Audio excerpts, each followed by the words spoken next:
Always great catching up with my next guest, Curtis Blaydes, who's going to be back in action at UFC 266 on September 25th, taking on Jairzinho Rozenstruik. Curtis, how's it going, man? How are you? I'm doing good, man. How about yourself? Doing very well. By the way, veteran move today. I love how you went in the car, nice and quiet, no distractions. So good move on you doing that as well. Before we talk about your fight, we had some big news that happened the other day. Ciryl Gane and Derrick Lewis fighting for the interim heavyweight title on August 7th. Just your reaction to that. I think it came out of left field for everyone. Yeah, I guess my initial reaction was the negotiations between Francis and the UFC. It must have turned bad at some point, and this was like plan B. So, and my guess is if Derrick wins, they're going to force their rematch. And if Ciryl wins, I don't know exactly, but personally, I believe that Derrick's going to win, and I think they're going to get the rematch. Interesting. Okay. What did you think of Cyryl's win over Volkov? You fought Volkov as well. What did you think of Cyryl's win over him? I think he moves great. He moves great. He has all the offense, the kicks, the up kicks, outside, inside. He has great movement, and he does a great job of creating angles, but he doesn't always exactly like capitalize on that angle. So I felt like there were a few instances where he could have like went in for the kill shot, and he didn't take the opportunity. I don't know, maybe it's just not his style, but that was interesting. Most heavyweights, it's hard for them to have the patience to not just like jump in when they smell blood. So he fights like a veteran, and I think it'll be a good matchup. Him versus Derrick Lewis. You have the athletic striker that moves around, has all the good technique, versus Derrick, who does a good job of just absorbing damage and timing and finding guys in that one spot. So I think it'll be a real interesting matchup. And you mentioned there that you think Lewis will beat Gane. How do you think that happens? Do you think he knocks him out, or what do you see? Because like you said, you watched Cyryl's fight. I'm sure you saw something there, like you sort of explained. How do you think Lewis beats him? I think he's able just to. He has a unique skill set. He's able just to absorb these shots, and like it frustrates. I know it frustrated me. I was landing a lot of good shots, and that's why I felt like the takedown attempt that I did attempt in the second round, the one that he caught me with the uppercut with, it was a bit of a rush job because I felt like my strikes weren't doing enough. But obviously, going back and watching the film, I was wrong. I was winning on the feet. So, but I think he has a good job of just like he knows how to frustrate guys into coming into his range, because he knows he doesn't have the athleticism to play that game, like the dancing game. He knows that's not where he is. That's not his game. So he knows how to bring you into his world. And I think if you ever do stop moving and he's there and he lands, it could be nice out. It could be lights out. And while we're on the topic, I'm just curious, style-wise, how do you think you and Ciryl match up against each other? Because I'm sure you're watching him as a potential opponent. I think we match up great. I'm willing to play the game. I'll dance with him. We'll go orthodox. We'll go southpaw, open stance. I'll go kick for kick, punch for punch. And obviously, as always, I believe I'm the better grappler. So I've always got that in my back pocket. Let's talk about Jairzinho Rozenstruik. That's why we're here. When did you find out about this fight? Like, it seems like, I mean, plenty of notice. Obviously, the fight's not until September, but when did you actually find out about the news? 2 or 3 weeks ago. Okay. Almost 3 weeks ago. Yeah. That's good. Were you kind of expecting that after he got the win over Sakai? Yeah. I knew it would be the winner of that fight. And I was hoping it would be Jairzinho just because he's a bigger name. He's higher ranked. So, yeah, it wasn't like a shock. We expected it, and we've been planning for months and months. So we'll be ready. What did you think of that win over Sakai? It was kind of like a late finish in the first round. Like he just sort of cracked him and Sakai was out and Rozenstruik got the first round finish. I wasn't overly impressed like with the technique. Obviously the power is impressive, but the technique is not. Like watching him, I also watched him when he fought Gane, and you could just tell the difference, like in the speed and the fluidity and just the technique. Jairzinho is more of your old school classic, just like more of a plotter. He's gonna you go, I go, more like that. And I don't find him that explosive, or he doesn't have crazy attacks. Is pretty like basic, but it works for him. He sticks to what he knows, and that's what's got him to where he is now. He doesn't bring a lot of diversity, which does make it a little easier to game plan, but also you always have to be aware of the power. Absolutely. I know you guys are different fighters, but have you spoken to Overeem about him? Because obviously Overeem, I know he lost to him, but he was on his way to winning a decision in that fight, I think. In my mind, Alistair won that fight. Just like in my mind, Volkov beat Derrick Lewis. I know he did lose in like highlight fashion, but up until the loss, he was owning that fight. So just like with Alistair, I've spoken to Alistair about it. We've talked a little bit about it and what things he thinks I can take advantage of, and I agree with him on a lot of those. And it definitely helps to have a guy that you know and that you also train with that's already fought the guy you're about to fight. So is Alistair back in Colorado, or is he back in Amsterdam? I think he's in Amsterdam right now. Because he signed with Glory. I saw he's with Glory now. Yeah. He was here about a month ago, but I wasn't here, so I missed him. But he'll be back, and we'll definitely get some rounds in. I'll do my best job of being a Glory kickboxer. I'll give him my best look. Yeah, that'll be interesting. And now with that news of Fedor coming back, if I'm Overeem, I'm giving Scott Coker a call and maybe telling Glory, hey, can I just do this one MMA fight? I want to fight a legend like Fedor, right? You need to get the bag. That's what I told him. I'm like, bro, you are at the end of the road. You don't have anything else to prove. You're a legit Hall of Famer. You've gotten almost all the belts. I know you want the UFC belt, but even though you didn't get that one, you can still get a lot of money. Let's just focus on that. For this camp, I know we have a lot of time. Anything different? Same training partners? Same guys? You bringing anyone in? What's sort of the outlook for camp leading up to September 25th?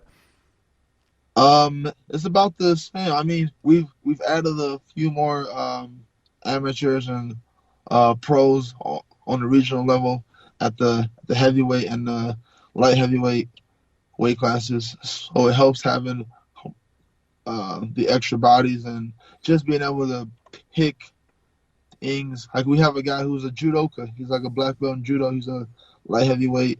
It's been cool having him there, just being able to ask him things about things he likes in certain positions in the clinch. And besides that, though, we haven't really added anything or changed anything up, because I believe what we've been doing are the right things. My conditioning is great. I believe in my striking coach. One thing I did forget, I wasn't able to have contact training from like the day of the knockout all the way until like the end of May. Okay. So I focused heavily on jiu-jitsu. I got in months of I was doing 12 hours a week of just jiu-jitsu privates with this black belt that I've been working with. Like, he's a big guy, and it's really hard to find big guys. And he has the schedule, he has the availabilities, so we put in a lot of hours. So I feel very confident in my grappling game. In my submissions, I've added a few, and my defense has gotten better. I definitely smell a submission in the near future. Interesting. Okay, that's cool. Yeah, we're working on that area of your game.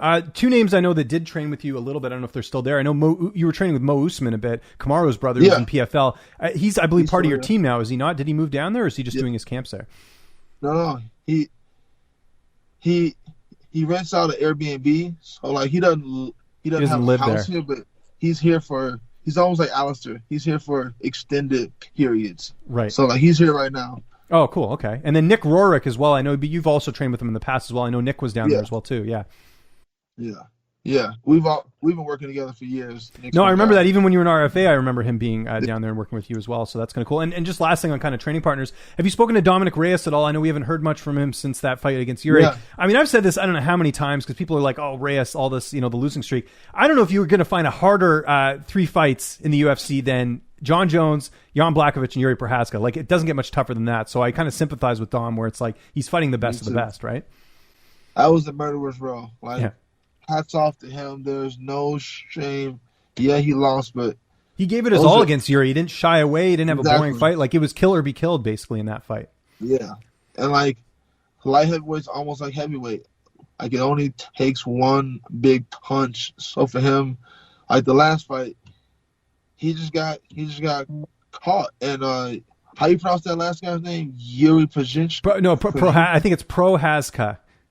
Prohaska? Yeah, I think so. Prohaska's got a jaw. Like, he ate big a lot time. Of those. Well, he was out. Did you hear about that? I think it was in the second round. Yuri said that he was out for like momentarily, and he was able to get himself back. So it just shows you how tough he is.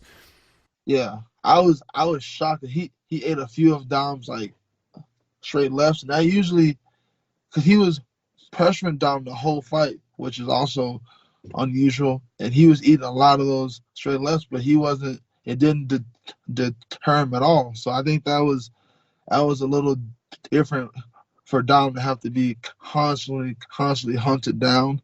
That was a new experience. But I did speak to him about a week ago. He said he's moving down to Vegas now. He's going to be at one of the local Vegas gyms now. Oh, interesting. Okay, so Dom's switching things up, which yeah, understandable. Got to switch things up a little bit. Who's going to be in your corner? I know it's kind of way out, but usually you have the same corner, don't you? Yeah, it's going to be Vinny Lopez, Vinny, Cody, and not Austin this time because I only get 3 because I don't think I'm going to be the main event. But I'm going to bring my guy, Zach Paoga. He's one of the light heavyweights. He fights for LFA, and I think he's also looking to fight for what's that British organization? Cage Warriors. Cage Warriors. Yeah, he wants to fight for them. I think they're doing an event here in America in Cali, and he wants to do that one. They have a belt on the line, so he'll be in my corner also. Awesome. Early prediction, September 25th. How do you think the fight plays out with you and Jairzinho Rozenstruik? I think it plays out almost like the Derrick Lewis fight, except without me getting hit with the upper. I think I'm faster than him. I'm longer than him. I am the better fighter overall. Like, I've got the better striking, and I think I'm more aggressive. I'll be able to put him on the cage and pressure him, and then he'll make a mistake, and I'll be able to either put him away on the feet or get to his hips and maybe get that first career pro submission win. Obviously, big fight here. I mean, overall, if you look at your, I know you're coming off a loss, but overall, if you look at sort of your overall record, it's pretty good in the UFC. Does this get you sort of a marquee fight? It probably won't get you a title shot, but do you feel like it sort of puts you in that spot where, if something happens, at the top, you could potentially step in? I definitely, regardless of whatever implications, I want to win just for me. I want to get the taste of that ill out of my mouth because it does taste awful, and I do want to get rid of that. So I'm looking forward to putting on a show. Like, my hands have been growing, my jiu-jitsu has been growing. I've always got the wrestling. I'm actually going to wrestling practice in about an hour, so I'm excited. Tell me about the Night Lodge. streaming thing you're doing? It's pretty cool. I caught a couple of little clips on Instagram, but how's all that going?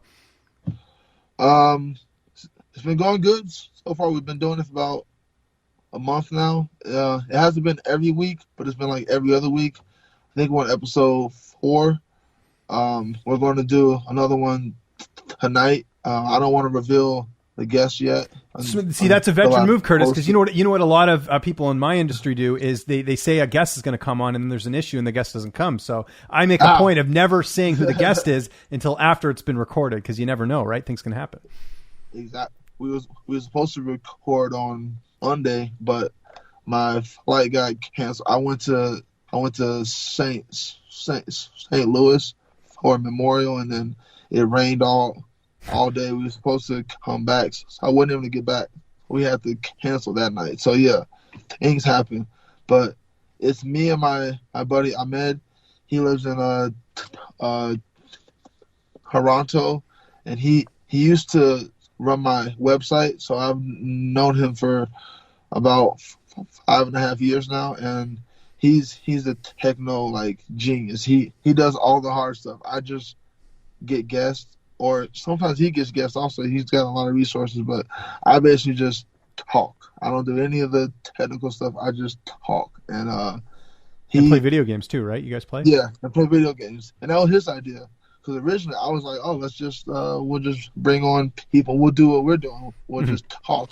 He was the one who came up. I think it's really innovative because everyone just talks. Like, you don't really see guys in a calmer You don't see them in their element. Although, Curtis, I've been doing the video games with the fighters for a couple of years. I haven't done it recently because obviously the pandemic's come. But yeah, I don't know if you've seen it. I've done it with a couple. Calvin Cater, Rob Font. I played Mortal Kombat with Henry Corrales. There's a few of us who have we've done the video game thing. So, but no, it's a good idea because what it does is it relaxes the fighters and then you sort of talk and everything, right? It's pretty cool. So, but yours is live stream. Mine isn't. Mine's recorded. That's the difference. So, yeah.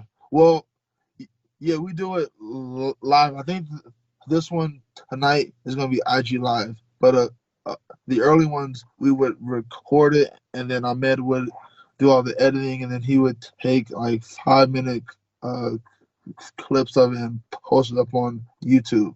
But tonight's going to be IG Live. Okay, we'll be tuning in for that. Okay, 2 more quick questions. I saw a documentary recently. I think you've got to see. It's called Insert Coin. It's all about the history of Midway, which is the company that made Mortal Kombat. And it's all based in Chicago because that's where Midway started and all that stuff. And here's something crazy, and I didn't know this until I watched this documentary, but did you know that Mortal Kombat initially was supposed to be based around Jean-Claude Van Damme? They were going to have him as the main character, and all the characters were going to be like enemies that he had to fight, but he decided not to do the project, so they just made up all these characters. Did you know that?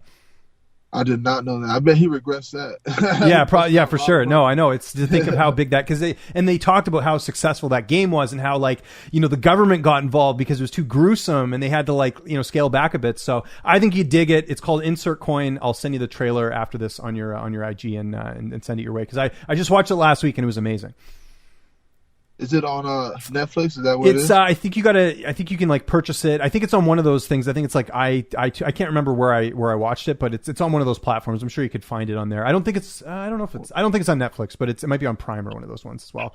And last question, 4th of July. What are the plans this weekend? Well, we're not going to be watching fights because there's no fights. So I guess NBA playoffs. No, I haven't been watching any of the games. I'm just out on basketball. All the injuries, all the stars are gone. So I'm not as interested. I'm not as big of an NBA fan as I am NFL. NFL, I watch preseason. I don't care. I just love watching it. But yeah, we'll probably just go to Austin's or go to Neil's or Gaethje's and have a barbecue thing.